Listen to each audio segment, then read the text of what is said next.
পঞ্চগড়ে একটি উপজেলার নাম বোদা। উপজেলার বাসিন্দারা নাম বলতে গিয়ে অনেক সময় লজ্জায় পড়েন, তবে এই নামের সঙ্গে নারীর কোনো সম্পর্ক নেই। জাতীয় তথ্য বাতায়ন বলছে, একসময় সেখানে বদেশ্বরী নামে একটি মন্দির ছিল, সেটি থেকেই এলাকার এমন নামকরণ।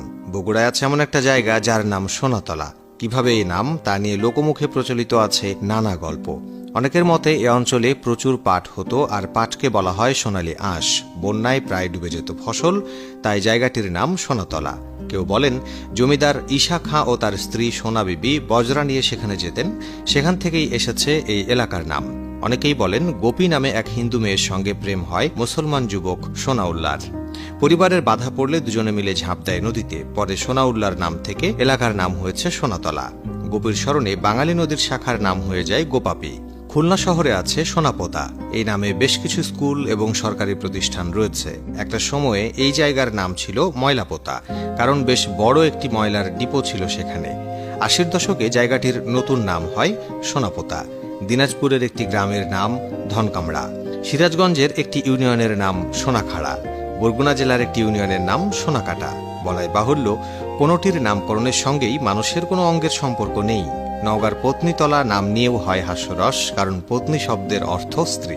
তবে সরকারি তথ্য বলছে এলাকার নামের সঙ্গে পত্নী বা স্ত্রী শব্দটির সম্পর্ক নেই। মূলত পাঠানদের রাজত্বকালে বরেন্দ্র এলাকায় অনেক পরগনা ছিল। পাঠান রাজকর্মীরা বর্তমান পত্নীতলা বাজারে অবস্থান করে জমির বন্ধক নিতেন, সেখান থেকেই পত্নীতলা। একইভাবে রাঙ্গামাটির জুরাছড়ি উপজেলার চুমাচুমি সরকারি প্রাথমিক বিদ্যালয়ের নামের সঙ্গে চুমুর কোনো সম্পর্ক নেই। নামটি এসেছে সেখানকার শুভলং নদী থেকে। শুভলং নদীর চাকমা নাম সলক। এর দুটি উপনদী মিলেছে জুরাছড়িতে। মুখোমুখি শব্দটিকে চাকমা ভাষায় বলা হয় সুমসুমি, পরে বিকৃত করে নাম হয়ে যায় চুমাচুমি। চাঁদপুর মতলব উপজেলার একটি বাজারের নাম ল্যাঙ্গারহাট। মতলবের বোলপুরে সুলেমান ল্যাংটার বাজার থেকে বাজারের নামটি এসেছে। অস্বস্তিকর না হলেও আরও কিছু এলাকায় এমন বিদঘুটে নাম রয়েছে, যেমন নারায়ণগঞ্জের ২৫০০ উপজেলায় এই নামের পেছনে আছে বাঙালির বীরত্বের ইতিহাস। ঈশা খাঁর হাতে মুঘল সেনাপতি মানসিংহের পরাজয়ের পর মুঘল সম্রাট বাংলার জমিদারকে ডেকে পাঠান। বলেন তাকে রাজকর দিতে হবে না, স্বাধীন থাকবেন তিনি। তবে ফেরার সময় মানসিং কিছু রাজকর্মী দিয়ে বলেন বাংলার রেখে যাওয়া ২৫০০ সৈন্যের রসদ দিলেই চলবে। সে সেনারা থাকতেন বর্তমান ২৫০০-এ। কিশোরগঞ্জ শহরের একটি এলাকার নাম ৩২। কারো মতে সেখানকার প্রামাণিকের জমিদার বংশের প্রতিষ্ঠাতা কৃষ্ণদাস প্রামাণিক নবাবী আমলে ৩২টি লাখেরাজ পরগনা পেয়েছিলেন। এ কারণে তিনি যেখানে থাকতেন সে এলাকাটি ৩২ নামে পরিচিতি পায়।